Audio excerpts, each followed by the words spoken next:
নাস্তিকতা নিপাত যাক, দিন ইসলাম জিন্দাবাদ। নাস্তিকতা নিপাত যাক, দিন ইসলাম জিন্দাবাদ। কোটি প্রাণে একই আওয়াজ, খোদাদ্রোহী ছাড় পাবে না, এই বাংলায় ঠাই হবে না। মুসলমানরা জেগেছে আজ, জোর কদমে সামনে চলো, বজ্র কণ্ঠে আওয়াজ তুলো, সবাই মিলে একই তালে দাও না স্লোগান।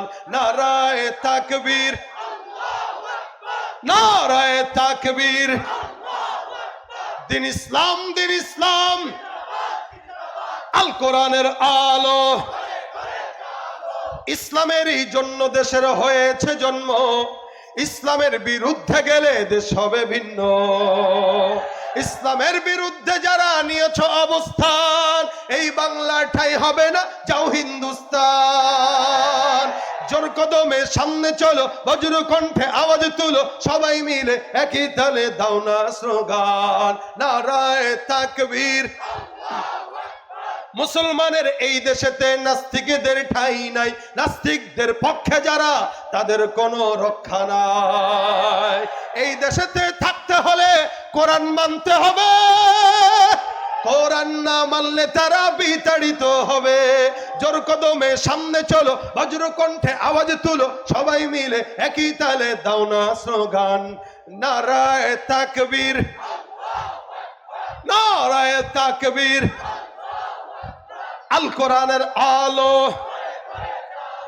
ইসলামের শত্রুরা, নবীজির শত্রুরা, লিল্লাহে তাকবীর।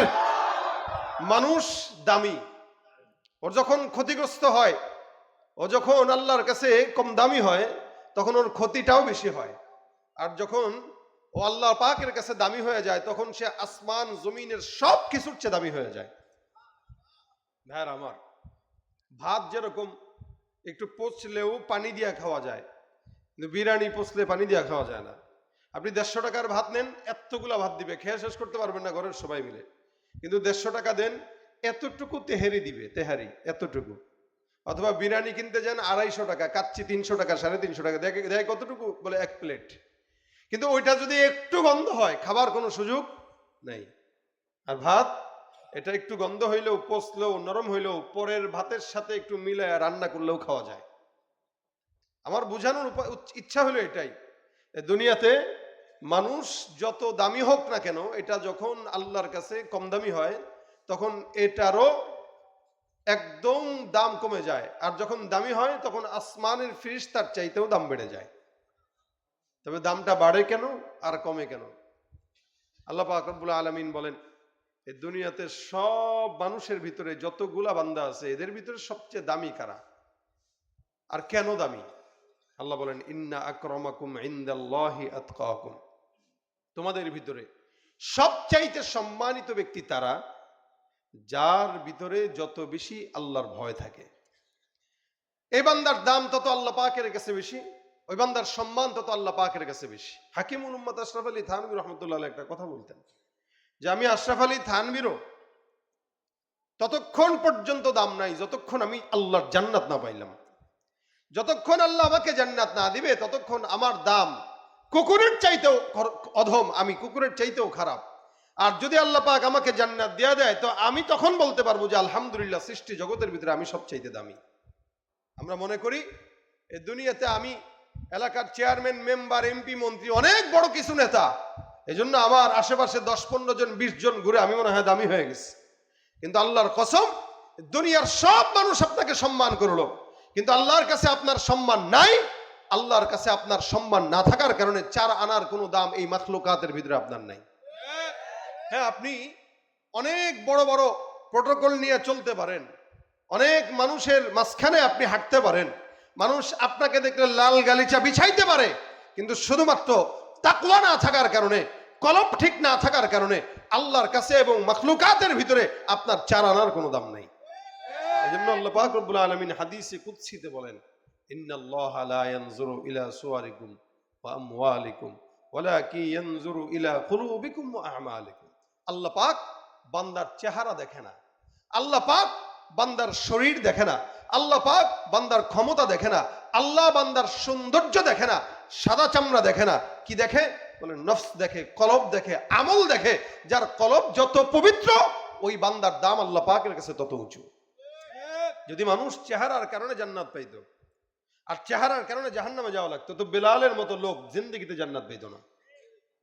মানুষের হাতের তালু সাদা হয়, হযরত বেলালে হাবশির হাতের তালুটাও ছিল কালো। এমনকি বেলাল রাদিয়াল্লাহু তাআলা আনহুর চোখের মণি আর দাঁত ছাড়া শরীরের ভিতরে কোনো অঙ্গ কালো সাদা ছিল না। কিন্তু এই বেলালও যখন আল্লাহ পাক রব্বুল আলামিনের হাবিব মেরাজে গেলেন, জান্নাতের রাসূল ঘুরতেছেন, তো নবী এসে বলতেছেন আমি বেলালের পায়ের আওয়াজ জান্নাতে যেও শুনেছি। সুবহানাল্লাহ। এটা বেলালের চামড়ার কারণে দাম না, ইমানের কারণে দাম, তাকওয়ার কারণে দাম। যদি চামড়ার কারণে জান্নাত পাওয়া যাইতো তাহলে আমার চামড়াও সাদা, আপনাদের যাদের চামড়া সাদা তারাও জান্নাতি পাইতাম। কিন্তু সাদা চামড়ার কারণে আল্লাহ পাক জান্নাত দেন, আল্লাহ দেয় বান্দার তাকওয়ার কারণে। এই জন্যই আল্লাহ পাক ইমানদারদেরকে নতুন করে মুত্তাকি হবার আদেশ কখনো কখনো করেছেন, ইয়া আইয়ুহাল্লাযীনা আমানু ইত্তাকুল্লাহ, হে মুমিন তোমরা মুত্তাকি হও। মুমিন আর মুত্তাকি এক জিনিস না। আমাদের দেশের মানুষ সাধারণ একজন কর্মী তার নেতাকে যতটুকু ভয় পায়, একটা বান্দা তার আল্লাহকে যদি ততটুকু ভয় পাইতো তো সে মুত্তাকি হয়ে যাইত। একটা সন্তান তার মা বাবাকে যতটুকু ভয় পায়, একটা বান্দা যদি তার মালিককে ততটুকু ভয় পাইতো তাহলে সেও মুত্তাকি হয়ে যাইত। একটা পীরকে তার মুরিদ যতটুকু ভয় পায় ততটুকু ভয় যদি আমরা সবাই আল্লাহকে পাইতাম তাহলে আমরাও মুত্তাকি হয়ে যাইতাম। কিন্তু আমরা নেতাকে ভয় পাই, আমরা পীরকে ভয় পাই, আমরা প্রশাসনকে ভয় পাই, আমরা মা বাবাকে ভয় পাই, কিন্তু জায়গা মতো আমরা আমাদের মালিককে ভয় পাই না। এজন্য প্রত্যেকটা বান্দার দাম তখন যখন বান্দা কাকে ভয় করবে। জোরে বলেন কাকে ভয় করবে? মঞ্চে বক্তব্য দেওয়া আর আল্লাহর ভয় অন্তরে ঢুকানো এক নয়। আমি আপনাদের সামনে আল্লাহর ভয়ের ওয়াজ করতে পারি, কিন্তু আমার দিলে আল্লাহর ভয় কতটুকু আছে এটা আমি জানি আর আমার মাওলা জানে। আমি বলতে পারি যে ভাই আল্লাহর ভয় করেন, কিন্তু আমি কতটুকু করলাম এটা আমার আর আমার আল্লাহর বিষয়। এই জন্য দুনিয়াতে ওই বান্দার দাম তত বেশি যেই বান্দার ভয়, আল্লাহর ভয় তার অন্তরে যত বেশি। ঠিক কিনা জোরে কর? এই জন্য এই দুনিয়াতে চলতে গেলে নেতা আমার বিরুদ্ধে যেতে পারে, দল আমার বিরুদ্ধে যেতে পারে, মা বাবা আমার বিরুদ্ধে যেতে পারে, প্রশাসন আমার বিরুদ্ধে যেতে পারে, কিন্তু ততক্ষণ আমি আমার মাওলার ভয় রিয়েলের ভিতরে ঢুকাবো। যতক্ষণ আমার নেতা আমার আল্লাহকে ভয় করবে ততক্ষণ আমি আমার নেতাকে মানবো, যতক্ষণ নেতা আমার আল্লাহকে মানবে ততক্ষণ মা বাবাকে মানবো, যতক্ষণ মা বাবা আমার আল্লাহকে মানবে ততক্ষণ পীরকে মানবো, যতক্ষণ পীর আমার মাওলাকে মানবে।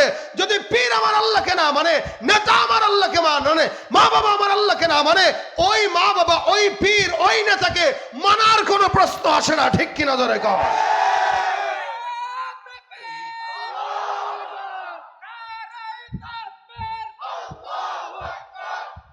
এটা আমাদের ঈমান। কথা বলেন ঠিক কিনা? ভয় করব কাকে? জবানটা খুলে বলেন কাকে?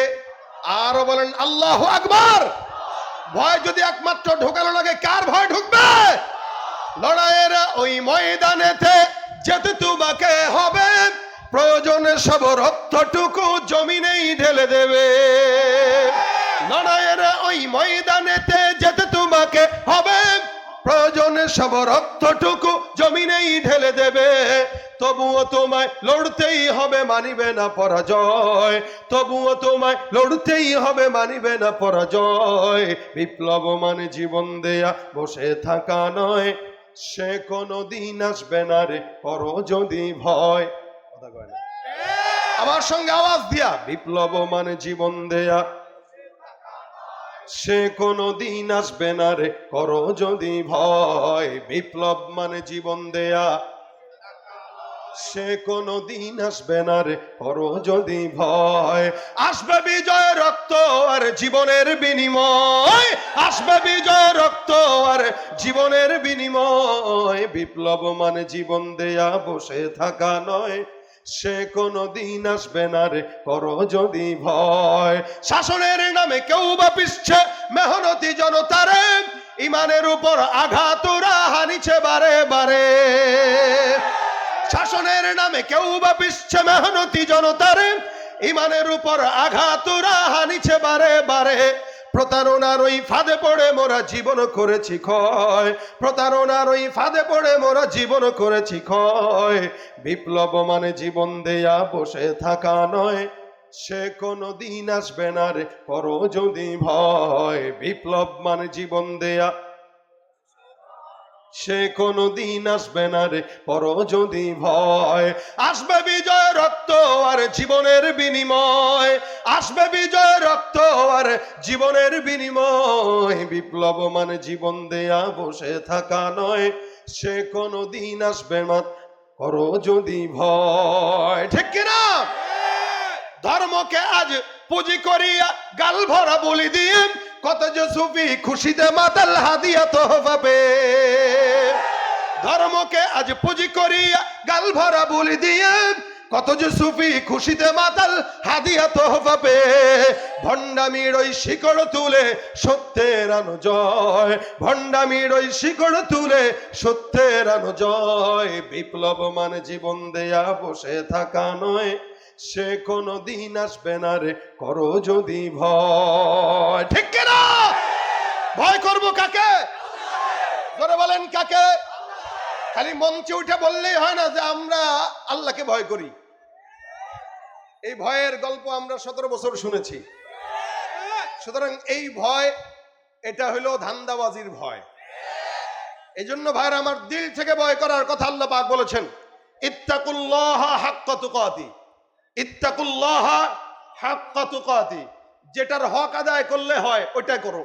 আপনি বিবিরে মহব্বত করেন কিন্তু শাড়ি দেন না, বিবিরে মহব্বত করেন গোলাপ ফুল দেন না, বিবিরে মহব্বত করেন মাঝে মাঝে আই লাভ ইউ বলেন না। বিবি কইব এটা মহব্বত না, এটা হলো ভণ্ডামি। যেই স্বামী বিবিরে ভালোবাসার কথা বলে না ও পরকিয়া করে। এটা আমি বুঝি, এটা আমি বিশ্বাস করি। যে স্বামী তার বউরে এই কথাটা বলতে পারে না যে তোমার আমি ভালোবাসি, বুঝবেন ও আরেকজনের বউরে এই কথা বলে। এই জন্য নিজের বউরে বলতে মন চায় না। আমাদের সমাজে পরকিয়া আছে না, এখন বাড়ছে না কমছে? এটা একসময় যুবকদেরকে বলতাম ভাই প্রেম প্রীতি করেন না, এখন বুড়াদেরকে বলা দরকার এই খবরদার পরকিয়া করিস না।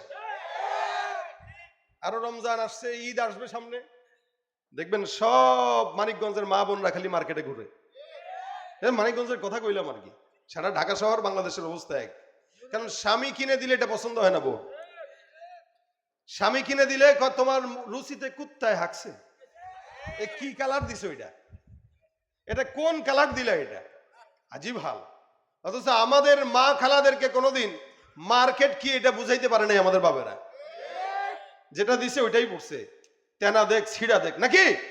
আর এখন স্বামী কিনে দিলে কয় বুঝেন না, আপনি কাপড় বুঝেন না। আর মার্কেটওয়ালারা অপেক্ষায় থাকে ভাবির, পাশের বাড়ির ভাবির অপেক্ষায় মার্কেটের শাড়িওয়ালা থাকে। গেছে তো গায়ে আল্লাহ ভাবি আসছে, চা দে চা দে। ভাবি আপনার জন্য 12,000 টাকা রাখি, কিন্তু আপনার জন্য 2,500 টাকা। শাড়ির দাম আছে মনে করেন 800 টাকা, 12,000 টাকা, কিন্তু আপনার জন্য 2,500 টাকা। এই ভাবিরে চা দে, চা দিয়া শুরু হয়, বিছানায় যায় শেষ হয়। কথা বলেন ঠিক কিনা? এ হলো হাল চলতেছে। এজন্য রমজানে আপনারা আপনাদের বউদেরকে বেশি বেশি মার্কেটে পাঠাবেন, সওয়াব হবে। হ্যাঁ, আপনারা 1000 বার না চাইলেও আপনাদের বিবিরা যাবে, কারণ আপনারা বিয়ে করছেন সুন্দর দেখা, নেক দেখা না, আমল দেখা না। এই জন্য আপনাদের এই হাল হয়। আল্লাহ পাক এই এলাকার সব নারীদেরকে নেককার বানায় দেখ, দিনদার বানায় দেখ। আমিন। তো ভাইরা আমার, বিবিকে ভালোবাসলে ভালোবাসার মতো বাসা লাগে। একটু একটু যদি কমতি দেন, বিবিরা সন্তুষ্ট হয় না, আমার স্বামী মনে হয় কি না কি করে, সন্দেহ হয়। এটা দুনিয়ার মানুষের ব্যাপারে যদি স্বাভাবিক এতটুকু ফর্মালিটি রক্ষা না করলে বিবি কষ্ট পায়, ছেলে কষ্ট পায়, মা বাবা কষ্ট পায়, তো সেখানে আল্লাহ পাকের মহাব্বতে আপনি আল্লাহরে করেন, ভয় করেন বলছেন, কিন্তু আপনি আল্লাহকে যে ভয় করেন এটা বুঝাইলেন না। তাহলে আল্লাহ পাকও তো আপনাকে বলবে যে এই তুই কিন্তু ভয় করস, মুখে বলস, কাজে করস না। এই জন্য আল্লাহ বলছেন, হ্যাঁ মুমিন, তোমরা আল্লাহকে ভয় করো, করার মতো করো। যে ভয় করলে করার মতো হয় ওইটা করো, যে ভালোবাসলে বাসার মতো হয় ওইটা বাসো। মুমিনদেরকে আল্লাহ পাক ভয় করার কথা কেন বললেন? কারণ মুমিন আর মুত্তাকি এক না। আল্লাহ মুমিনদের জন্য জান্নাত রাখছেন এটা বলেন নাই, কিন্তু মুত্তাকিদের জন্য জান্নাত রেখেছেন এটা বলছেন। ওয়াসারিউ ইলা মাগফিরাতিম মির রাব্বিকুম ওয়া জান্নাতিন আরদুহাস সামাওয়াতু ওয়াল আরদ উইদ্দাত লিল মুত্তাকিন। আল্লাহ বলেন, এই তোমরা আল্লাহ পাকের দয়ার পিছনে ছুটো, আর এমন জান্নাতের পিছনে ছুটো যেই জান্নাতের প্রশস্ততা আসমান আর জমিনের সমান। কি সমান? আসমান আর জমিনের সমান। আর ওই জান্নাতটা আমি কার জন্য রেখেছি? মুত্তাকিদের জন্য রেখেছি। সুবহানাল্লাহ। তার মানে ইমানদার আর মুত্তাকি এক না। ইমানদারকে যে আল্লাহকে না দেখে বিশ্বাস করে সে, আমিও বিশ্বাস করি, আপনারাও করেন, ইহুদিরাও করে, নাসারাও করে, এরাও বিশ্বাস করে, কিন্তু আপনার আমার বিশ্বাস আর তাদের বিশ্বাসে পার্থক্য আছে না নাই? আল্লাহ বলেন, ওয়াকালাতিল ইয়াহুদু উযাইরুন ইবনুল্লাহ ওয়াকালাতিন নাসারাল মাসীহ ইবনুল্লাহ। ইহুদিরাও বিশ্বাস করে, নাসারাও বিশ্বাস করে, মুমিনরাও বিশ্বাস করে। এখানে আমি মুমিন, আপনি মুমিন, আমিও বিশ্বাস করি আল্লাহ একজন আছে, আপনিও বিশ্বাস করেন আল্লাহ একজন আছে। এটা দেখে বিশ্বাস করি নাকি না দেখে বিশ্বাস করি? না দেখে। আল্লাযীনা ইউমিনুনা বিল গায়ব, অদৃশ্যের প্রতি বিশ্বাস করার নাম হলো মুমিন। যারা আল্লাহকে দেখে না, আল্লাহকে দেখাও নাই, নবীকেও দেখে নাই, জান্নাত দেখে নাই, জাহান্নাম দেখে নাই, এই সমস্ত বান্দারা না দেখে বিশ্বাস করে, এটার নাম হলো ঈমানদার। আমি আপনিও বিশ্বাস করি, ইহুদিরাও বিশ্বাস করে। আমার আল্লাহ পাক ডাক দিয়ে বলেন, ওয়াকালাতিল ইয়াহুদু উযাইরুন ইবনুল্লাহ। ইহুদিরাও বিশ্বাস করে আল্লাহ আছে, কিন্তু তাদের বিশ্বাসের মধ্যে পার্থক্য কোন জায়গায়? তারা আল্লাহকেও মানে, তবে আবার এই কথাও বলে উযাইর আলাইহিস সালাতু ওয়াস সালাম নামে একজন নবী ছিলেন। ইহুদিরা বলে উযাইর হলো আল্লাহ পাক রব্বুল আলামিনের সন্তান। নাউযুবিল্লাহি মিন যালিক।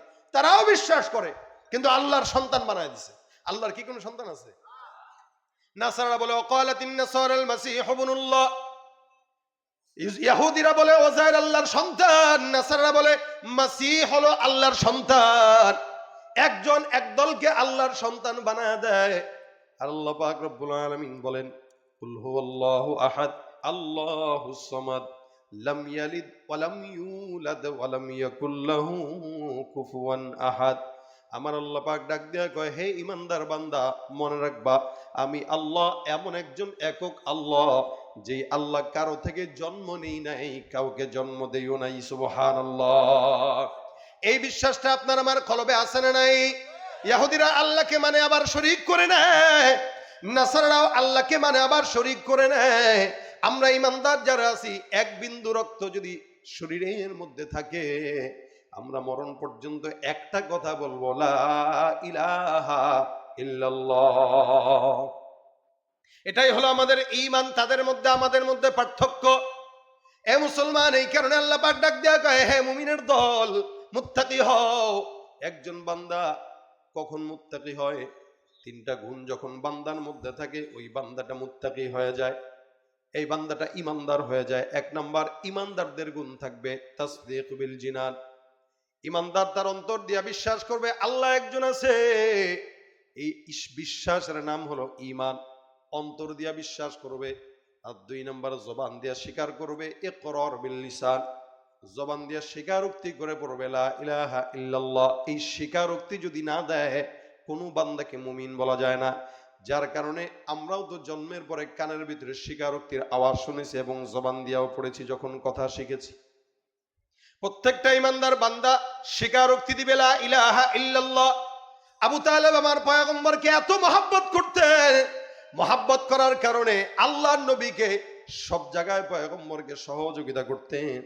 আমার নবী যখন সাকরাতুল মাউতে আবু তালেব যায়, তখন আল্লাহর নবী আবু তালেবের কানে কানে ডাক দেয়া কয়, চাচা একটা বারের জন্য জবানটা খুলে পড়েন লা ইলাহা ইল্লাল্লাহ, আমি আল্লাহর দরবারে আপনার জন্য নাজাতের ফয়সালা করে জান্নাতের ব্যবস্থা করে দিব। আবু তালেব ডাক দেয়া বলে, মুহাম্মদ, তুমি আমাকে নাজাতের ফয়সালার কথা শোনাও। আমি বিশ্বাস করি তুমি সত্য নবী, তোমার আল্লাহ সত্য, তোমারও সত্য, সত্যতা স্বীকার করি, কিন্তু জবান দিয়ে কোনোদিন স্বীকারোক্তি দিতে পারবো না। আমি যদি এই মুহূর্তে তোমার কানে কানে আল্লাহর কালেমা পাঠ করি, তোমাকে স্বীকারোক্তি দিয়া দেই, আমার ইন্তেকালের পর সব বান্দারা আমাকে লানত করবে, আমাকে গালিগালাজ করবে। আমি এই মরণের আগে স্বীকারোক্তি দেওয়ার কারণে আমি সারা জিন্দেগি আমার বংশের কাছে খারাপ হতে চাই না। আবু তালেব এতটুকু স্বীকারোক্তি করে নাই, যার কারণে সারা জিন্দেগি জাহান্নাম। অথচ আবু রাসূলকে কতটা সহযোগিতা করছেন এটা আপনারা জানেন। আবু তালেব বলতে স্পষ্ট, আমি বেঁচে থাকা অবস্থায় একটা ফুলের টোকাও ভাতিজা মুহাম্মদের গায়ে আমি লাগতে দিব না। কতটুকু মহব্বত থাকলে এটা করে। কিন্তু স্বীকারোক্তি করে নাই, লা ইলাহা ইল্লাল্লাহর আওয়াজ দেয় নাই। এই আওয়াজটাই তো সবচেয়ে বড় আওয়াজ। এই কারণে আমার নবী বলেন, ইয়া আইয়ুহান নাস কুলু লা ইলাহা ইল্লাল্লাহ তুফলিহু। সফল কাম যদি কেউ হতে চায়, জবান দিয়া স্বীকারোক্তি দিবে লা ইলাহা ইল্লাল্লাহ। এই ঈমানের 2 নাম্বার শর্ত ইকরার বিল লিসান, জবান দিয়ে স্বীকার করবে। 3 নাম্বার ঈমানের শর্ত যেটা, ওটা হইল আমল বিল আরকান। বাংলাদেশে আদমশুমারি হয়, মানুষ গণনা করা হয়, মুসলমান পার্সেন্টেজের দিক থেকে সবচাইতে বেশি। কিন্তু এই দেশে আমল শুমারি যদি হইতো, আল্লাহর কসম আমল শুমারিতে একটা বান্দাও আমলদার ধরা পড়তো না। দেখতেন 1 কোটির ভিতরে মাত্র 100 জন আমলদার পাওয়া গেছে। কিন্তু আদমশুমারিতে মুসলমানের সংখ্যা বেশি, আমল শুমারিতে যায় দেখেন। এই জন্যই তো আমাদের দেশের ফজরের নামাজে লোক নাই, জুমার নামাজে লোক ভরা। আজকে আপনাদের এলাকায় জুমার নামাজে লোক হয়েছে না? 5 তলা মসজিদও হয় যদি ভরে যায়, 4 তলা মসজিদ ভরে যায়, আর 2 তলা মসজিদ হলে বইরা তো রাস্তাঘাট ভরপুর হয়ে যায়।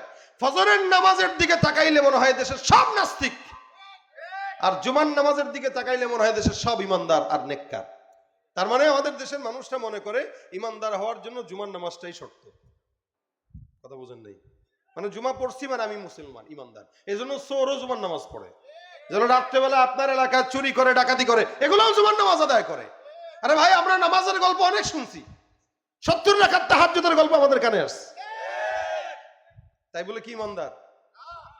মাইকের সামনে বলছে ইসলাম আমরাও বুঝি, খালি হুজুররাই বুঝে না। প্রতিদিন 70-80 রাকাত তাহাজ্জুদ পড়ি, বলছে আর কি, বলার কথা বলছে। চোরেও নামাজ পড়তে যায় মসজিদে, তবে জুতার নিয়ত থাকে। কি বলেন, ঠিক না? দাবি করলে ইমানদার হওয়া যায় না। অনেক মানুষ ইমানদার দাবি করে। রমজান আসলে দেখবেন আপনার পাশের গ্রামেই, আপনার বাজারেই অনেক দোকান থাকবে, যেই দোকানে পর্দার সাথে সুন্দর করে ভিতরে সিগারেট আর রুটি কলা খাওয়া হয়। এগুলা ইমানদার না বেঈমান? তুমি রমজান এলে রাখো না রোজা, দিনকে করো আঘাত, পয়সা কড়ির নেই তো অভাব, দাও না তো যাকাত। তুমি রমজান এলে রাখো না রোজা, দিনকে করো আঘাত, পয়সা কড়ির নেই তো অভাব, দাও না তো যাকাত। তুমি ইমানদারির বড়াই করো, নেই তোমার ইমান, তুমি ইমানদারির বড়াই করো, নেই তোমার ইমান। তুমি কেমন মুসলমান, কেমন মুসলমান, তুমি কেমন মুসলমান? নামাজের সাথে নাই পরিচয়, মানো না কোরআন, নামাজের সাথে নাই পরিচয়, মানো না কোরআন। তুমি কেমন মুসলমান? পিছনে ঘুমায়, কথা কয় না, ঘুমান। এই সিজনে মাহফিল এটাই শেষ, আর পাইবেন না।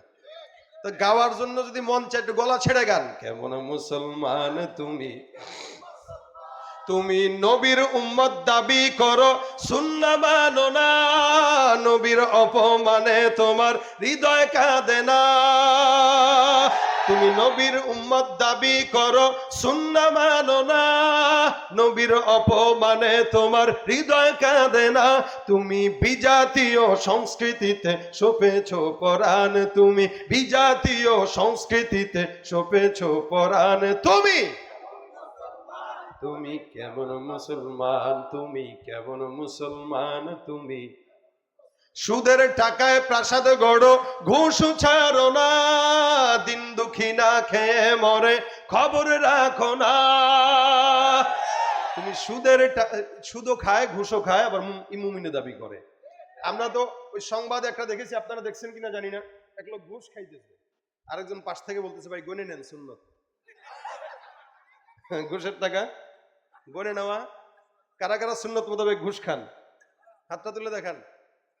লেখা রাখে এই বাড়ি অমুক ব্যাংক কর্তৃক দায়বদ্ধ, তার মানে এটা সুদের বাড়ি নিশ্চিত। তা আপনি দায়বদ্ধ না লেখে আপনি লিখে রাখবেন ইহা একটি সুদের বিল্ডিং, মন চাইলে ভাড়া নেন নইলে ভাগেন। কি ঠিক না? না না, সুদ খায় না তো, এখন সুদের নাম পাল্টায় দিয়া মুনাফা খায়। কি মনে করে মুনাফা আরবি নাম মনে হয় যায়, এজন্য আরবি নাম দিয়া খায়। ঘুষের টাকা খায়, নাম দিছে হাদিয়া, আর বউরে পিটায় হুন্ডা নিয়ে নাম দেয় গিফট। কথা কয় না? আছে না নাই? সুদের টাকায় প্রাসাদে গড়ো, ঘুষ ছাড়ো না, দিন দুঃখী না খেয়ে মরে খবর রাখো না, তুমি ঘুষ খেয়ে বিচার করো সাজিয়া প্রধান, তুমি ঘুষ খেয়ে বিচার করো সাজিয়া প্রধান, তুমি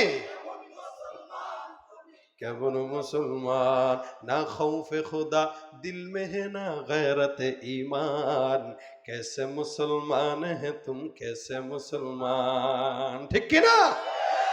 মুসলমানের যদি আত্মমর্যাদা বোধ থাকতো তাহলে মুসলমান নাম দিয়া অকাম করতে পারতো না। আত্মমর্যাদা বোধ নাই বলেই চুরি চামারি সন্ত্রাসী দুর্নীতি যা আছে করে। রাসূল বলেন যার লজ্জা নাই ও তো কুকুরের চাইতেও খারাপ। কেন?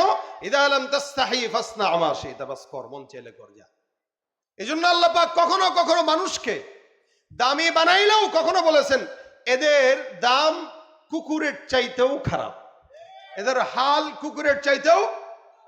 লাহুম কুলুবুল লা ইয়াফকাহুনা বিহা ওয়া লাহুম আ'ইনুল লা ইবসিরুনা বিহা ওয়া লাহুম আযানুল লা ইয়াসমাউনা বিহা উলাইকা কাল আনআম বাল হুম আদাল উলাইকা হুমুল গাফিলুন। কিছু মানুষ আছে যাদের কলব আছে কিন্তু বুঝে না। আল্লাহ পাক ডাক দেয়া বলে এমন এমন ইনসান যারা কলব থাকার পরেও বুঝে না, চক্ষু থাকার পরেও তারা দেখে না, কান থাকার পরেও শুনে না। তার মানে আসলে কি ধ্যানদা না, কানা না, কলব আছে কিন্তু বুঝে না। কি বুঝে না? রাজনীতি ঠিকই বুঝে, রাজনীতির নোংরামি বুঝে, কিন্তু স্বচ্ছতা বুঝে না। আরে রাজনীতি করা লাগে স্বচ্ছতা দিয়া করেন, নোংরামি দিয়া মানুষ মাইরা বম ফুটায় রাজনীতি যারা করে এগুলা সব হলো হায়াওয়ানের চাইতেও খারাপ। এ কথা আল্লাহ বলেছেন। এদের কলব আছে কিন্তু ভালোটা বুঝে না, ইঞ্জিনিয়ারিং বুঝে, ডাক্তারি বুঝে, বাজার সদাই বুঝে, ব্যবসা বুঝে, কিন্তু কোরআন বুঝে না। লাহুম কুলুবুল লা ইয়াফকাহুনা বিহা, অন্তর দিয়া কোরআন বুঝে না, অন্তর দিয়া রাসূলের সুন্নাত বুঝে না।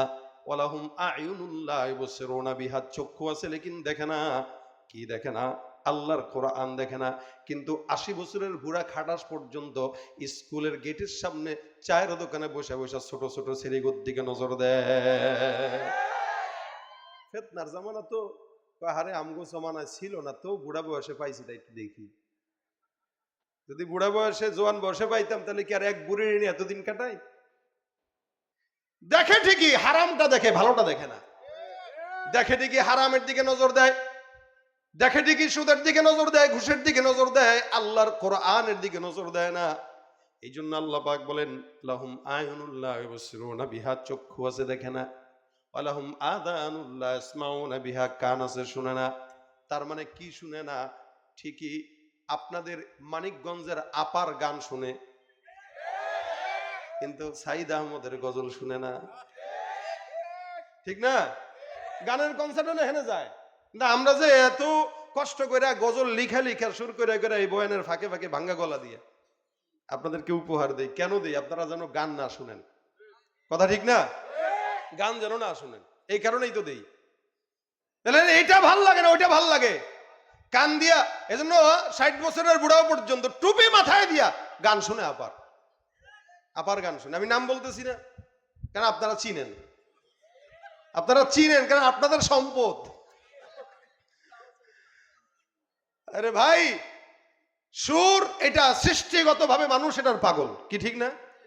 সৃষ্টিগত মানুষের একটা দোলা আছে। এই জন্য দেখবেন 1 বছরের বাচ্চার সামনেও আমাদেরকে অনেকে ফোন দিয়া বলে যে হুজুর আমার বাচ্চাটা কি হলে বুঝলাম না, আপনার এই গজলটা দিলেই কেমন দোলা দিয়া দিয়া নাচে আর কান্না বন্ধ করে দেয়। আপনাদের ঘরে অনেকের বাচ্চা আছে দেখবেন কানবে, গজল দিবেন আমাদের দেখবেন থেমে গেছে, আবার এরকম এরকম করে হাত হাত না। আমার ঘরে আমার বাচ্চাই তো এরকম করছে। এরকম করে হাত নাড়া। আরে তাল বুঝে কেমনে? বলে সুর বুঝে। আল্লাহ পাক ফিতরাতি ভাবে বান্দাকে সুরের প্রতি একটা মহব্বত দিয়ে দিচ্ছে, টান দিয়ে দিচ্ছে। এই কারণে দাউদ পয়গম্বর যখন তেলাওয়াত করতো তখন সমুদ্রের মাছ পর্যন্ত শোনার জন্য পাগল হয়ে সিরিয়াল দ্বারা দেখতো। আল্লাহ পাক বলে দিয়েছেন, খবরদার যখন দাউদের কণ্ঠ শোনার জন্য আসে ধরবা না, মাছ ধরবা না। এগুলো দাউদের কণ্ঠ শুনতে আসে। কেন শুনে? দাউদের কণ্ঠের আলাদা একটা শেষ ছিল।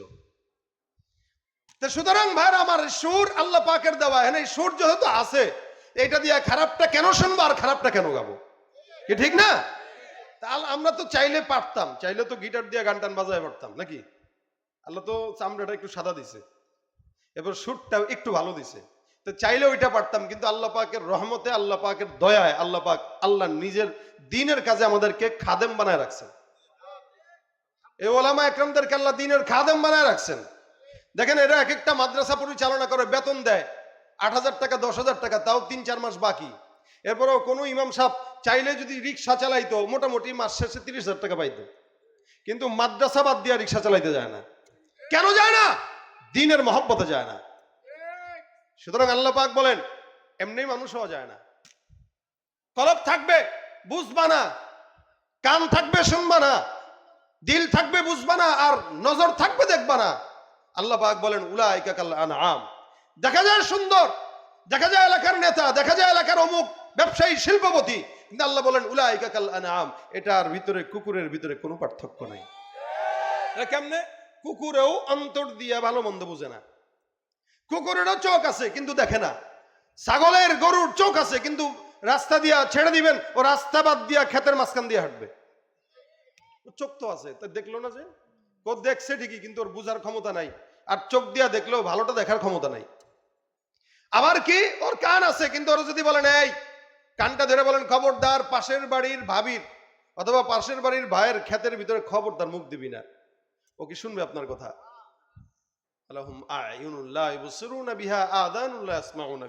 আল্লাহ বলেন কুকুরের মতো। কেমনে? ওই লোকটা, যে লোকটা তার অন্তর দিয়ে কোরআন বুঝে না, কোরআন দেখে না, কোরআন পড়ে না, কোরআন শুনে না, ও আর এই কুকুর একই সমান, কোনো পার্থক্য নাই। বরং কুকুরের চাইতেও কখনো কখনো খারাপ। কেমনে খারাপ? একটা মানুষ কুকুরের চেয়ে কিভাবে খারাপ হয়? এলাকার ভিতরে দোকান আছে, চান্দাবাজি হয় কি হয় না?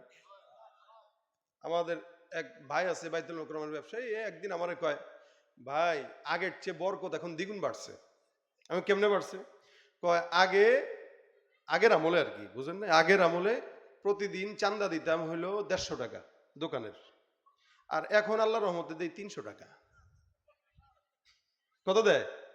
আমি কই ভাই তাহলে আপনার ইনকাম নিশ্চিত বাড়ছে, এই কারণে আপনি চান্দাও বেশি দেন। না না, কি কোন মিয়া ইনকাম বাড়ছে? ইনকাম বেচা কিনাই তো নাই, কিন্তু ৩০০ টাকা ঠিকই দেওয়া লাগে। নেয় কে? কুকুর না মানুষ? জোরে বলেন, কে নেয়? চান্দাবাজি করে কেডা? কুকুর করে না মানুষ করে? কথা কয় না, পেছ লাগাই দিতেছেন।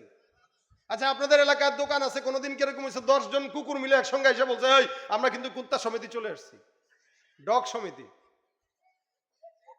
এই ডগ সমিতির ১০ জন আসছি, তুমি যদি বাজারে দোকান চালাইতে চাও তো আমাদেরকে মাস শেষে ৫,০০০ টাকার হাড্ডি দিবা চান্দা, নাহলে হরতাল, দোকান বন্ধ, তালা লাগাইলাম। এটা কুত্তা কইছে না মানুষ কইছে? আল্লাহ কয়, যেই কাজটা কুকুর করে না, যে কাজটা হায়াওয়ান করে না, জানোয়ার করে না, ওই কাজটা তুই মানুষ করলি, তুই তো বেটা কুত্তার চাইতেও খারাপ।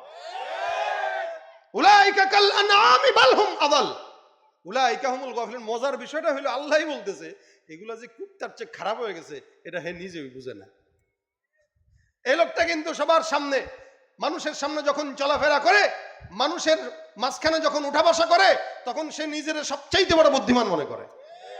আরে মিয়া বুঝেন আপনি কসু, হুজুর মানুষ তো বলদা। ব্যবসা বাণিজ্য করতে গেলে কিছু মিশাইতে হয়, নাহলে ব্যবসা হয় না। কথা কয় না? মানে হুজুর একটা পাশে ব্যবসা দিছে আর সেও দিছে, শুনেন মিয়া ব্যবসা করতে আসছেন তো নতুন মানুষ, লাইটিং রাখবেন বেশি, নলে কাপড়টা চায় না যে বোঝা যাবে। আর লাইটিং বেশি রাখলে এই চায়না কাপড় হইলেও জাপানি বলে চালায় দেওয়া যাবে। আপনি তো হুজুর মানুষ, মোল্লা মানুষ, একটু ব্যাককলি আছেন, এগুলা শিখেন, এগুলো ২ নাম্বারই না, এগুলো হলো হিকমত। তাহলে বুঝছেন অবস্থা? আল্লাহ কয় এই যে কুকুরের চেয়েও খারাপ, এটা সে নিজেও বুঝে না, কারণ বুঝবে কেমন, ওর তো কলবই নাই বোঝা। এই জন্য আল্লাহ বলেন মানুষের ভিতরে দামি কে? যেই ব্যক্তিটা ইন্না আকরামাকুম ইনদাল্লাহি আতকাকুম, সবগুলা মানুষের ভিতরে যার অন্তরে যত বেশি আল্লাহর ভয় থাকে এই তত বেশি সে আল্লাহ পাক রব্বুল আলামিনের কাছে দামি হয়। আল্লাহ পাক রব্বুল আলামিন বলেন, হে মুমিনের দল, তোমরা মুত্তাকি হয়ে যাও। ইমানদারদের তিনটা গুণ থাকবে। 1 নাম্বার অন্তর দিয়া বিশ্বাস করবে, 2 নাম্বার জবান দিয়ে স্বীকার করবে, 3 নাম্বার আল্লাহ পাক যত হুকুম হাকাম দিয়েছেন সব কিছু পুঙ্খানু মানবে। এই 3টা গুণ হয়ে গেছে, এখন আপনি ইমানদার হইছেন, মুত্তাকি হন নাই। বুঝছেন কথা? 3টা গুণ আপনার ভিতরে আছে, আপনি ইমানদার হইছেন, মুত্তাকি হন নাই। মানে আমলও করেন, কিন্তু আমল করেন হইল নামাজ পড়েন ঠিকই, ভোট পাওয়ার জন্য পড়েন। আছে কিনা? সারা বছর নামাজের খবর নাই, নির্বাচন আসছে, এবার মসজিদে যায় হুজুরের কাছে, হুজুর দোয়া করেন, আপনার দোয়ার বরকতের জন্য আসছে। আসলে দোয়ার বরকতে আসে নাই, নির্বাচনে ভোট পাওয়ার জন্য আসছে। আপনারা কি কথাটা কষ্ট পাইতেছেন কেউ? কারণ আমাদের স্বাধীনতা সবারই বলার আছে, ঠিক না? আমার স্বাধীনতা আমার বলার আছে না? তা আমিও আমার নিজের স্বাধীনতার কথা বলতে পারবো। এদেশে আমরা 53 বছর দেখেছি, কোনো শান্তি আমরা পাই নাই, আমরা কেউ শান্তি পাই নাই, আমরা কথা বলার স্বাধীনতাও পাই নাই, এখনো পর্যন্ত কথা বলার স্বাধীনতা নাই। আমরা দেখছি এটা ততক্ষণ পর্যন্ত স্বাধীনতা পাবো না যতক্ষণ এদেশে কোরআন সুন্নাহর আইন না পাস হবে। আমি আমার স্বাধীনতার কথা বলি, বাংলাদেশে যদি স্বাধীনতা পেতে চান, এদেশকে যদি আপনারা ইসলামের চূড়ান্ত পর্যায়ে নিতে চান এবং এদেশে চোর বাটপার দুর্নীতিবাজদের দখল থেকে আমার দেশকে মুক্ত করতে চান, আগামীর বাংলাদেশকে কোরআন সুন্নাহর বাইরে যদি চালান, কোশ্চিন কালেও স্বাধীনতা আপনারা পাবেন না, শান্তিও আশা করা যায় না, ঠিক কিনা? যারা আসবে যারা যাবে তারা সবাই একই। আমরা কোনোদিন এদেরকে ক্ষমতায় বসাইলেও উঠাইলেও আমরা শান্তি আশা করতে পারি না, কারণ যেই দেশে আল্লাহর কোরআন রাসূলের আইন ছাড়া অন্য কোনো আইন বাস্তবায়ন হয় ওই দেশে কোনোদিন শান্তি আশা করা যায় না। যাদের হাতে যায় ক্ষমতা, দেশ যেন বাপের ভিটা, রাখতে চেয়ার শুরু করে বিদেশিদের পাচাটা। যাদের হাতে যায় ক্ষমতা, দেশ যেন বাপের ভিটা, রাখতে চেয়ার শুরু করে বিদেশিদের পাচাটা। বিদেশিদের কথা মতো চালায় ওরা নিজের দেশ, দেখতে দেখতে গোল্লায় গেল আমার সোনার বাংলাদেশ। একটু রাগ করছেন কে কে? হাতটা তুলেন। যে আমি তো অমুক দলের, আমি তো তমুক দলের। ভাই দলের হন, ইসলামের উপরে কোনো দল হতে পারে না। সবচেয়ে বড় দল হলো ইসলামী দল, কথা ঠিক কিনা? আমরা ইসলামের জন্য খাটবো, ইসলামের জন্য রক্ত দেব। এই 2024-এ নতুন বাংলাদেশ গঠন করার জন্য যেভাবে বাংলার দামাল ছেলেরা জীবন দিয়েছে, আগামীর বাংলাদেশ ইসলামের করার জন্য আবারও জীবন দেওয়া লাগলে 1 কোটি রক্ত দেওয়ার জন্য তৈয়ার কারা কারা থাকবো? তো হাত তুলে দেখায় দাও।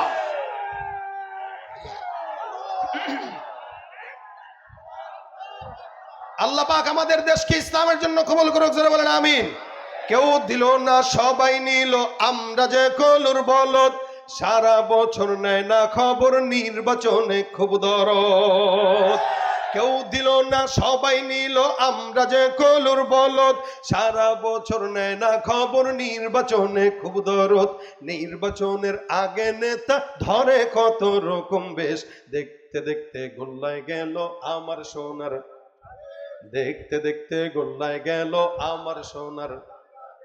একে একে শেষ করেছি সবার দেখা হইল শেষ, দেখতে দেখতে গোল্লায় গেল আমার সোনার বাংলাদেশ, দেখতে দেখতে গোল্লায় গেল আমার সোনার বাংলাদেশ, ঠিক কিনা ভাই আমার? এই জন্য আল্লাহ পাক রব্বুল আলামিন বলেন, বান্দা প্রত্যেকটা ইমানদার, তোমরা 3 গুণের কারণে যদিও ইমানদার হয়েছে কিন্তু মুত্তাকি হও নাই। এখন মুত্তাকি হওয়ার জন্য কি করা? যেই কাজ করব ওই কাজ একমাত্র আল্লাহর জন্য করব। নামাজ কার জন্য? রোজা কার জন্য? এই তাকওয়ার অন্যতম গুণ হইল যে ইবাদত করবেন, ইবাদতটা আল্লাহ পাকের জন্য করা, অর্থাৎ ছোট থেকে ছোট কোনো কাজ আল্লাহর জন্য। আর এই তাকওয়ার সঙ্গে রমজানের গভীর সম্পর্ক আছে। এই কারণে আল্লাহ পাক আরেক জায়গায় বলেন, কুতিবা আলাইকুমুস সিয়াম কামা কুতিবা আলাল্লাযীনা মিন ক্বাবলিকুম লাআল্লাকুম তাত্তাকুন। তোমাদের উপরেও ফরজ, আবার অন্যদের উপরেও ফরজ করেছিলাম। কেন? যাতে সব মানুষগুলা মুত্তাকি হইতে পারে। দেখেন রমজানে কোন ইমানদার বান্দা যদি রোজা রাখে, সে যদি মোটা হয়, যে লোকটা মোটা, অনেক মোটা, এই লোকটা খাইলেও বোঝা যায় না, না খাইলেও বোঝা যায় না। মোটা মানুষ সারাদিন না খাইলেও বোঝা যায় না। না আপনি চেহারা দেখলে বুঝবেন যে হুজুর মনে হয় খাইতেছে না ঠিক মতো। তাহলে এটা হইলো চিকন মানুষ আর মোটার ভিতরে পার্থক্য। একটা মোটা লোক রমজানে যেহেতু খাইলেও বোঝা যাচ্ছে না, না খাইলেও বোঝা যাচ্ছে না, এই লোকটা যদি রমজান মাসে সকালবেলা ভরপুর পেটে খাবার টাবার ঢুকে এসে আপনাকে আমি রোজাদার, আপনি কি বুঝবেন? বোঝার উপায় নাই তো। কিন্তু এই লোকটাও রোজার মাসে রোজা রাখা অবস্থায় সে কিন্তু গোসল কনায় যায় গোসল করার জন্য, চাইলে কিন্তু পানি খেতে পারে, কিন্তু সে খায় না। সে চাইলে সকালবেলা সবাই যখন ঘুমাইলো তখন কিন্তু সে চাইলে রান্নাঘরে যায় খাবার খেতে পারে, কিন্তু সে খায় না। কেন খায় না? সে চিন্তা করে কেউ না দেখলেও আল্লাহ দেখতেছে। এই যে এই চিন্তাটা রমজানে রোজা রাখা হালতে, এই যে দিলের এই হালাতটা রমজান ছাড়া অন্য সময় আসে না, এটা রোজা রাখা অবস্থায় হয়।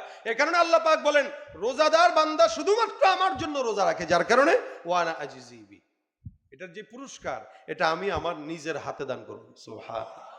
আপনারা মাহফিলে অনেক সময় পুরস্কার দেন, হাফেজ ছাত্রদের পাগড়ি প্রদান করেন, এই দেন সেই দেন, হ্যাঁ, এগুলো প্রধান অতিথির হাত দিয়া দেন। কেন? যে এটা সম্মানের জিনিস, যেহেতু সম্মানিত মানুষ দিয়া দেয়। আল্লাহ কয় রোজা যেহেতু সম্মানিত আমল, এই আমলের সম্মাননা আমি আল্লাহ নিজে দিব। এটা হলো রমজান মাসের তাকওয়া।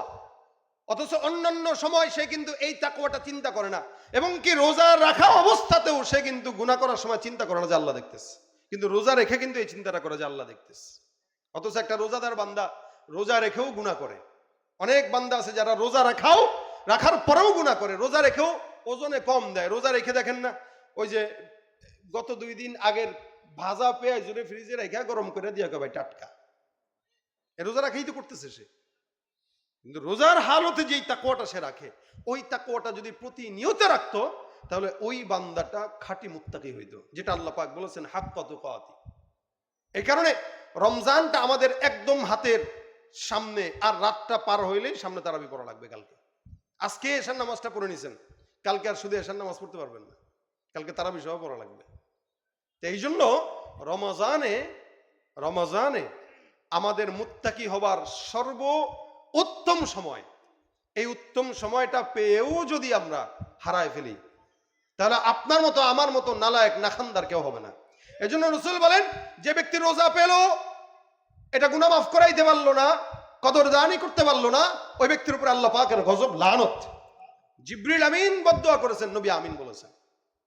সুতরাং ভাইরা আমার, এখানে যে সমস্ত যুবকরা আছেন, মুরব্বীরা আছেন, যারাই থাকেন না কেন, আমরা আজকে রাত্রে বাসায় যে অথবা কালকে আমরা সুন্দর করে একটা কাজ করতে পারি, আমরা প্ল্যানিং করতে পারি, একটা সূচিপত্র করতে পারি যে আমার রমজানটা কিভাবে চলবে, আমি কিভাবে চালাবো রমজান, কতটুকু বাহিরে যাব, কতটুকু ইবাদত করব, প্রতিদিন কি কি আমল করব, এটা একটা সূচিপত্র যদি থাকে, তাহলে এটা আমাদের জন্য অনেক বড় একটা সুফল থাকবে। রমজান মাসে কিভাবে দিন কাটাবেন, মোবাইলের পিছনে কতটুকু সময় দেওয়া দরকার। মোবাইল আমিও চালাই, আপনারাও চালান, সবাই চালায়, এটা প্রয়োজন। কিন্তু রমজানে কতটুকু এই প্রয়োজনটা ব্যবহার করব, কতটুকু রমজানে ফেসবুকে সময় দেব, কতটুকু ইউটিউবে সময় দেব, কতটুকু কোরআনের পিছনে সময় দেব, এগুলো একটু যদি আপনার খাতা কলমে লেখা থাকে আর ঘরের দরজায় আটকানো থাকে, আপনার জন্য অনেকটা সহজ হয়ে যাবে। অনেক সময় খালি মুখে মুখে আমরা বলি, কিন্তু যখন আরেকজন আমাকে মনে করা দেয়, মুজাকারা হয়, তখন আমলের প্রতি জজবা বাড়ে। এই জন্য মুজাকারাটার বিকল্প কোনো কিছু নাই। আজকে বাসায় যে একটু সুন্দর করে সময়সূচি বানান যে আমরা কালকে থেকে কি করব। সকালবেলা ফজরের নামাজের আগ মুহূর্তে উঠা সাহারি করব। সাহারি অবশ্যই করব, কারণ সাহারি এটা সুন্নাহ। রাসূল সাল্লাল্লাহু আলাইহি ওয়াসাল্লাম সাহারি করতে বলছেন একটু দেরিতে, ইফতার করতে বলছেন একটু আগে। তো সাহারি টাহারি করে একটু সুন্দর করে তেলাওয়াত করলাম, নামাজটা ফজরের জামাতের সঙ্গে আদায় করলাম, এসে একটু রেস্ট নিয়ে তারপরে কি করব, নিজের কার্যক্রম করলাম, এরপর জোহরের নামাজটা আবার জামাতে আদায় করলাম। রমজানে নিয়ত করব প্রত্যেক দিন প্রত্যেকটা ওয়াক্ত নামাজের পরে অন্তত 100 বার করে ইস্তেগফার পড়া। কেন? কারণ আমাদের যত গুনাহ আছে এগুলো তো মাফ করা দরকার। এই বেশি বেশি ইস্তেগফার যদি রমজানে করি, প্রতিদিন যদি 500 বার করেন, ইনশাআল্লাহ আল্লাহ পাক মাফ করবেন। প্রতিদিন 500 বার, এটা 5 ওয়াক্ত নামাজের পরে 100 বার করে আপনি পড়বেন, এটা আপনার লাজম বানায় নেবেন, লাজম বানায় নেবেন। আসরের নামাজ পড়ে জামাতের সঙ্গে আদায় করে বাসায় প্রত্যেকদিন একটু বিবির সঙ্গে ইফতারের কাজে একটু সহযোগিতা করেন, করে আগে আগে ইফতার আইটেম জোগাড় করে বাচ্চাদেরকে নিয়ে বসে একটু আল্লাহর কাছে মোনাজাত করেন। ঘরের ফ্যামিলির সাথে বিবি, বাচ্চা, মা, বাবা, সন্তান সহ একসাথে বসে করেন। রাসূল বলেন এই সময় বান্দা যেই দোয়া করে আল্লাহ পাক কবুল করে নেবেন। এবং ইফতারের আগ মুহূর্তটা আল্লাহ পাক বান্দার জন্য একটা খুশির সংবাদের সময় দিয়েছেন। এই সময় বান্দা খুশি হয়। আমরা তো ইফতারের আইটেম খাইতে খাইতে গোছাইতে গোছাইতে ইফতারের সময় পার হয়ে যায় এবং আইটেমের অভাব নাই। মোটামুটি 20 পদের আইটেম না হলে ইফতার জমেই না। অর্থাৎ রাসূল সাল্লাল্লাহু আলাইহি ওয়াসাল্লাম প্রত্যেকদিন 3টা খেজুর দিয়ে ইফতার করতেন। কখনো ভিজা খেজুর, কখনো শুকনা খেজুর, কখনো শুধুমাত্র 1 ঢোক পানি। এটা রাসূলের ইফতারের সুন্নাহ ছিল। আর আমাদের ইফতারের আইটেম দেখলে একটু গাজার কথা চিন্তা করেন। ইফতার করার সময় ফিলিস্তিনের মানুষের কথা চিন্তা করেন, সব প্রকাশ হয়ে যাবে। আমাদের দেশে এখন ইফতারের পার্টি নামে একটা বেদাত চালু হয়েছে, ইফতার পার্টি। এই ইফতার পার্টির ভিতরে সব বেরোজগার গুলো যায় সিরিয়াল ধরে, রোজাদাররা ওখানে যায় কম। আর নেতারা যায় স্লোগান দিতে দিতে, বক্তব্য দিতে দিতে আজান দিয়ে দেয়। এরপরে হুজুর কয় এই আজানের ইফতারি সময় হয়ে গেছে, এবার মুনাজাত ধরেন। মুনাজাত ধরে ধরে মোটামুটি আজান শেষ, তখন ধরে ইফতার শুরু করা। সুন্নার খেলাফ কাজ ওখানে চলে। এটার নাম দিয়েছে ইফতার পার্টি। এজন্য ইফতার পার্টি এটা এক সময় ছিল একটা মোটামুটি মানুষকে খাওয়াবে, এবাদতের একটা নিজাম ছিল। এখন আর এবাদতের নিজাম নেই, এখন এটা হলো লোক দেখানি হয়ে গেছে। সুতরাং এই সমস্ত পার্টি টাটি বাদ দিয়া মোটামুটি ইফতার ঘরে করবেন। আর প্রতিদিন 1-2জনকে ইফতার করাবেন সওয়াবের নিয়তে। রাস্তায় একটা মানুষ যাচ্ছে, তাকে 2টা খেজুর, একটা পেঁয়াজু, একটা আলুর চপ, একটু বুট দিয়ে তার কাছে যান। এই নিয়তে দেন যে রাসূল বলেছেন কাউকে ইফতারি করাইলে তার সমপরিমাণ সওয়াব আল্লাহ দান করেন। আপনি এই নিয়তে দেন না। প্রত্যেক দিন অন্তত ইফতারের আগে দোয়া করবেন। ইফতারের পরে সুন্দর করে একটু ক্যালোরি বিশ্রাম নিয়ে এরপরে তারাবির নামাজে যান। কয় রাকাত পড়বেন? 20 রাকাত ইনশাআল্লাহ। 20 রাকাত তারাবি। আর তারাবিটায় একটু লক্ষ্য রাখবেন, যে মসজিদে যত ধীরে স্থিরে এবং আসানের সাথে তার তিলের সাথে তারাবি পড়া হয় না, ওই মসজিদে তারাবি পড়া। আমাদের সমাজের লোকেরা এখন তারাবির নামাজ যদি একটু ধীরে হয়, পিছনে সব যক্ষা রোগী শুরু হয়ে যায়। যক্ষা রোগ কাশতে কাশতে শেষ। কয় এই হুজুরের ঠিক নেই, এই হুজুরে খালি আস্তে আস্তে পড়ে, এরকম হাফেজের কাতারেই পড়ে না। আর যে হাফেজ যত বেশি দ্রুত পড়ে, মনে করে এই হুজুর মনে হয় বাংলাদেশে 1 নম্বর হাফেজ। ওরে সুবহানাল্লাহ, আলহামদুলিল্লাহ শুরু করছে আর জল ইন্ডিয়া শেষ করছে। মাঝখানে কি পড়ছে হুজুরও বুঝে নাই, আমরাও বুঝি নাই। এটা কি তারাবি না ফাইজদামি বলেন তো ভাইরা আমার? এই জন্য আল্লাহ পাক রব্বুল আলামিনের এই রমজান মাসটাকে আমরা সুন্দর করে প্রত্যেকটা সময় যেন তাকওয়ার সাথে সময় দিয়ে কাটাইতে পারি। আল্লাহ পাক আমাদেরকে সেই তৌফিক দান করুক। জোরে বলেন আমিন। প্রত্যেক মুহূর্তে রমজানে বেশি বেশি কোরআন তেলাওয়াত করা, বেশি বেশি তেলাওয়াত, রমজানে বেশি বেশি তেলাওয়াত করা। আল্লাহ পাক রব্বুল আলামিনের হাবিব রমজানে জিবরিল আমিনকেও শুনাইতেন, রাসূল সাল্লাল্লাহু আলাইহি ওয়াসাল্লাম জিবরিলকে শুনাইতেন। এটা হচ্ছে রাসূল সাল্লাল্লাহু আলাইহি ওয়াসাল্লামের রমজানের তেলাওয়াতের হালত ছিল। এবং রমজানে নবী করিম সাল্লাল্লাহু আলাইহি ওয়াসাল্লাম বাতাসের বেগে দান করতেন, বাতাসের বেগে। আমরা প্রতিদিন চাইলে একটু 100 টাকা 200 টাকা করে রমজানে দান করতে পারি, এটা আমাদের রমজানের আমল হইতে পারে। এই জন্য রমজানে এই সমস্ত আমলগুলো যদি আমরা করি লাগাতার, আশা করা যায় রমজান আমাদেরকে বাকি 11 মাস কিভাবে চলবো ওই পথ বাতলায় দিবে এবং 11 মাস এই আমলের জজবা নিয়ে আমরা ইনশাআল্লাহ কাটাইতে পারবো। আল্লাহ পাক রব্বুল আলামিন তৌফিক দান করুক, বলেন আমিন। তাকওয়ার মাস রমজান, কোরআনের মাস রমজান, দানের মাস রমজান, আমলের মাস রমজান। আল্লাহ রাসূল বলেন রমজানের রোজার যে কদর করলো, আল্লাহ পাক কিয়ামতের ময়দানে রাইয়ান নামক দরজা দিয়া আল্লাহ পাক রব্বুল আলামিন ওই সমস্ত রোজাদারদেরকে আল্লাহ পাক এই দরজা দিয়ে প্রবেশ করাবেন, শুধুমাত্র রমজানের রোজাদারদের জন্য। এই রমজান এই দরজা দিয়ে শুধু রোজাদাররা ঢুকবে, এরপরে আর কেউ ঢুকতে পারবে না, এই দরজা বন্ধ। এটা আমাদের জন্য আল্লাহ পাক কতটা পুরস্কার রেখেছেন। এই জন্য রমজানে কোনো প্রকার গুনাহ, বিশেষ করে মোবাইলের গুনাহ আমাদের হয়, আমারও হয়, আপনাদেরও হয়, সবারই হয় কম বেশ। সুতরাং রমজান মাসে আমরা যতটুকু পারি অ্যান্ড্রয়েড সেট থেকে নিজেদেরকে বাঁচায় রাখবো ইনশাআল্লাহ। আমি নিয়ত করেছি, আপনারাও নিয়ত করেন, যতটুকু পারি বাস মোবাইল যতটুকু দরকার ততটুকু, জরুরত যতটুকু দরকার ততটুকু, এর বাহিরে আমাদের জন্য কোনো কাজ না হয়। আমরা ইমানদার আছি কিন্তু মুত্তাকি হইতে পারি নাই। এই জন্য মুত্তাকি যেন হবার তৌফিক আল্লাহ পাক রব্বুল আলামিন দান করে, বলেন আমিন। আজকের এই মজমায় যে সমস্ত যুবক ভাইরা আয়োজন করেছে, আল্লাহ পাক এই প্রত্যেকটা যুবককে মুত্তাকি হিসেবে কবুল করুক, আমাকেও মুত্তাকি হিসেবে কবুল করুক, আপনাদেরকেও কবুল করুক, জোরে বলেন আমিন। আজকের এই মজমার জন্য আপনাদের কাছে একটু খালি আবেদন করব, আমাদের যুবক ভাইরা একটু মাঝখানে যাবে, যেহেতু একটা প্রোগ্রাম আয়োজন করতে আপনাদেরকে তারা করে দিয়েছে, আপনারাও এই প্রোগ্রামের সাথে একটা নেকের কাজে সহযোগিতা করলেন আর কি, এটা যুবক ভাইরা ভিতরে চলে যাবে। যার যতটুকু সামর্থ্য আছে তার ততটুকু দিবেন। 100 টাকা পারেন, 200 টাকা পারেন, যুবকরা ভিতরে চলে যাক। যার যতটুকু সামর্থ্য আছে ততটুকু দিবেন। একটু সামিল থাকলেন, এই প্রোগ্রামের সাথে সামিল থাকলেন আপনারা, বাস এতটুকুই। সবাই ভিতরে ঢুকেন, সামনে থেকে পিছন থেকে আরেকটু বেশি করে ঢুকেন।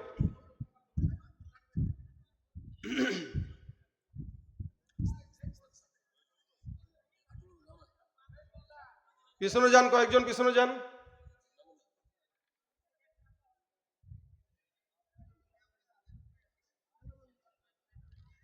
বাস যার যতটুকু সামর্থ্য হয় এই প্রোগ্রামের জন্য ইনশাআল্লাহ দান করেন। আল্লাহ পাক আজকের এই মজমাকে কবুল করুক। আল্লাহ মজমার সমস্ত যারা সহযোগিতা করছে টাকা দিয়ে, শ্রম দিয়ে, মেধা বুদ্ধি মশওয়ারা দিয়ে, আল্লাহ পাক সকলের সহযোগিতা কবুল করুক। উঠেন না, উঠেন না, শেষে গজল শোনাবো ইনশাআল্লাহ। একটা টাকাটা দেন, ইনশাআল্লাহ শেষে গজল শোনাবো।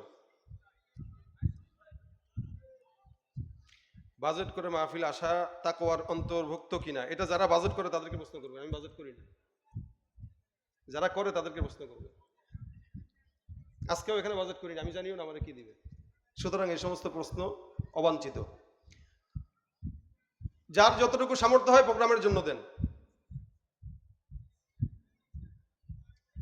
ভাই উঠাউঠি করেন না, মোনাজাত নিয়ে যাবেন ইনশাআল্লাহ।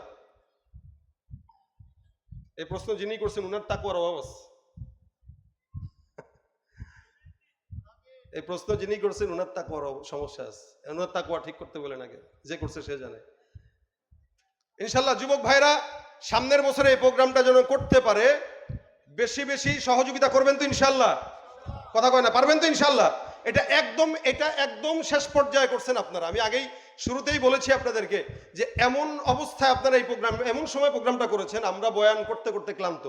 এই সময়টা আমার গলার সমস্ত জোর শেষ, গলা ভাঙা। এই জন্য আপনাদেরকে আমি আপনাদের মন মতো করে কিছু শুনাইতে পারি নাই। ইনশাল্লাহ এগুলো আগে আগে করবেন, আলোচকদেরকে সময় থাকতে দাওয়াত দিবেন, তাহলে মন ভরে কথা শোনাবে ইনশাল্লাহ। আচ্ছা শোনাবো, সমস্যা নেই, শোনাবো। কি নাম? সবুজ ভাই। মাশাআল্লাহ, আল্লাহ কবুল করুক সবুজ ভাইকে। কষ্ট করছেন সবুজ ভাই সহ এই প্রোগ্রামের অনেক যুবক ভাইরা কষ্ট করেছেন। বিশেষ করে আমার ভালো লেগেছে সবুজ ভাইয়েরকে এটা এই প্রশংসাটা করা দরকার। এই কারণে স্টেজে আলহামদুলিল্লাহ ওলামা একরামরা অনেক ভরপুর।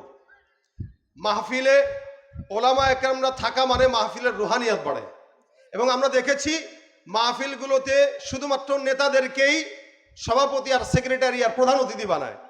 এটার দ্বারা একটা খারাপ সাইড আছে, যেটা আমরা গত কয়েকদিন আগে দেখেছি। হাসান জামিল সাহেবের এক মাহফিলে এক নেতায় তারে বয়ান করার সময় একটু খোঁচা দিয়ে দিছে। দেখেন একজন মুফাসসিরকে একজন ঘুষখোর খোঁচা দিয়ে কয় হুজুর তফসির করেন। ঘুষখোরের থেকে, দুর্নীতিবাজদের থেকে যদি আমাদের তফসির শিখা লাগে তো কিয়ামতের আলামত। কথা ঠিক না?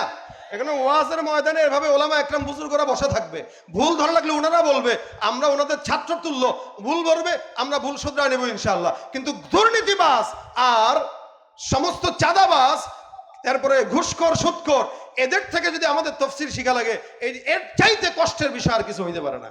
এই জন্য আলহামদুলিল্লাহ আপনারা মাহফিল করেছেন, আপনাদের স্টেজে ওলামা একরামরা ভরা, এটা আমাদের কাছে ভালো লেগেছে। সামনের বছরও মাহফিল করবেন, মাহফিলের সভাপতি থাকবে আলেমরা, সভাপতি প্রধান অতিথি থাকবে আলেমরা, স্টেজেও থাকবে আলেমরা। দেখবেন আপনার মাহফিল এলাকার সর্বোচ্চ মাহফিল হবে ইনশাআল্লাহ। আল্লাহ পাক এই যুবকরা যারা আয়োজন করেছে, আল্লাহ এই যুবকদেরকে কবুল করুক। যা কথা বললাম শুনলাম আল্লাহ পাক সব কবুল করুক, বলেন আমিন। সবাই মিলে আওয়াজ দিয়া আমার এই যুবকরা একটা আবেদন করেছে, বিশ্বনবীর অপমান। আমরা এই গজলটা গাবো, আওয়াজ দিয়ে একসঙ্গে গাবো। বিশ্বনবীর অপমানে যদি না কাঁদে তোমার মন, মুসলিম নয় মুনাফিক তুমি নবীজির দুশমন। নবীর প্রেমে জীবন দেবে কে আছো নওজোয়ান, তকবীর তুলে সিংহ শাবক হও তুমি আগুয়ান। ঠিক না? তোমার বুকে ইমানের বল, জবানে আল কোরআন, ভয়ে কাঁপে কাপুরুষ সব আর নরাধম শয়তান। জীবনের চেয়ে বুকে আছে বেশি নবীজির সম্মান, কেমনে তুমি থাকবে বসে হলে তার অপমান। তুমি সাচ্চা মুসলমান, ইমান তোমার ধন, নবীর প্রেমে জাগ্রত তুমি নির্ভীক পালোয়ান। আওয়াজ দিয়া সাচ্চা মুসলমান, নবীর প্রেমে। পারেন না আপনারা? এটা কথা কন না, শুনছেন নি? অনেকে শুনছেন, পারেন না। না পারেন যারা, তাদের জন্য গাড়িতে বইও থাকে আমাদের, গজলের বই আমরা করছি। অনেকে বলে হুজুর আমাদের বাচ্চারা গাইতে চায়, পারে না। এদের গাওয়ার জন্যই আমাদের গজলের বইগুলো থাকে। কিনবেন, শুনবেন। গান শোনার চাইতে গজল শুনবেন, গান গাওয়ার চাইতে গজল গাবেন। আল্লাহ আল্লাহ রসুলের গজল গাইলে রসুলের প্রেম, আল্লাহর প্রেম অন্তরে আসে কি আসে না? আলহামদুলিল্লাহ, আজকেও শাতিমে রসুলদের বিরুদ্ধে পল্টনে স্লোগান হয়েছে, আমার এই গজলগুলো বাজায় বাজায় স্লোগান দিয়েছে। কথা বলেন ঠিক কিনা? এই গজলগুলো ইমানকে, জজবাকে অনেক বাড়িয়ে দেয়। এই গজলগুলো শুনলে ইমানের পাওয়ার বেড়ে যায়। একসঙ্গে গানেন, সাচ্চা মুসলমান, ইমান তোমার, নবীর প্রেমে জাগ্রত তুমি নির্ভীক পালোয়ান। শ্রেষ্ঠ নবীর ব্যঙ্গ করে পাপিষ্ঠ আর বদনসিব, আমরা তাদের ঘৃণা জানাই ধিক ধিক ধিক শতধিক। জাতিসংঘের কাজ কি তবে দর্শক হয়ে থাকবে চুপ? সাম্প্রদায়িক সম্প্রীতি আর যাচ্ছে ভেঙে, পাচ্ছে লোক। আজকে যারা কুলাঙ্গারের পক্ষপাতী করছো সব, তোমরা কেহ ছাড় পাবে না, সত্য ধরা পড়বে ঠিক। বয়কট হবে, ধিকৃত হবে বিশ্ব জুড়ে, নিন্দা কুরাবে জাগলে মুসলমান, জাগলে মুসলমান। তুমি সাচ্চা মুসলমান, ইমান তোমার ধন, নবীর প্রেমে জাগ্রত তুমি নির্ভীক পালোয়ান। তুমি সাচ্চা মুসলমান, ইমান তোমার ধন, নবীর প্রেমে জাগ্রত তুমি নির্ভীক পালোয়ান। লিল্লাহে তাকবীর, নারায়ে তাকবীর। আওয়াজ দিয়া নাস্তিকতা নিপাত যাক, দিন ইসলাম জিন্দাবাদ। নাস্তিকতা নিপাত যাক, দিন ইসলাম জিন্দাবাদ। কোটি প্রাণে একই আওয়াজ, খোদাদ্রোহী ছাড় পাবে না, এই বাংলার ঠাই হবে না। মুসলমানরা জেগেছে আজ, জোর কদমে সামনে চলো, বজ্র কণ্ঠে আওয়াজ তুলো, সবাই মিলে একই তালে দাও না স্লোগান। নারায়ে তাকবীর, নারায়ে তাকবীর। দিন ইসলাম, দিন ইসলাম, আল কোরআনের আলো। ইসলামেরই জন্য দেশের হয়েছে জন্ম, ইসলামের বিরুদ্ধে গেলে দেশ হবে ভিন্ন। ইসলামের বিরুদ্ধে যারা নিয়েছ অবস্থান, এই বাংলার ঠাই হবে না, যাও হিন্দুস্তান। জোর কদমে সামনে চলো, বজ্র কণ্ঠে আওয়াজ তুলো, সবাই মিলে একই তালে দাও না স্লোগান। নারায়ে তাকবীর। মুসলমানের এই দেশেতে নাস্তিকদের ঠাই নাই, নাস্তিকদের পক্ষে যারা, তাদের কোনো রক্ষা নাই। এই দেশেতে থাকতে হলে কোরআন মানতে হবে, কোরআন না মানলে তারা বিতাড়িত হবে। জোর কদমে সামনে চলো, বজ্র কণ্ঠে আওয়াজ তুলো, সবাই মিলে একই তালে দাও না স্লোগান। নারায়ে তাকবীর, নারায়ে তাকবীর। আল কোরআনের আলো, ইসলামের শত্রুরা, নবীজির শত্রুরা। লিল্লাহে তাকবীর। আল্লাহ পাক আজকের মজমাকে ভরপুর কবুল করুক, বলেন আমিন। যা বললাম শুনলাম আমল করার তৌফিক দেখ, এবং আমাদের সকলকে মুত্তাকি হিসেবে কবুল করুক। সকল দুরূদ শরীফ পড়েন। আল্লাহুম্মা সাল্লি আলা সাইয়্যিদিনা ওয়া নাবিয়্যিনা ওয়া শাফিঈনা ওয়া হাবিবিনা ওয়া মাওলানা মুহাম্মদ সাল্লাল্লাহু আলাইহি ওয়া আলা আলিহি ওয়া আসহাবিহি ওয়া বারাকা ওয়া সাল্লাম। আস্তাগফিরুল্লাহ রাব্বি মিন কুল্লি যামবি ওয়া আতুবু ইলাইহি।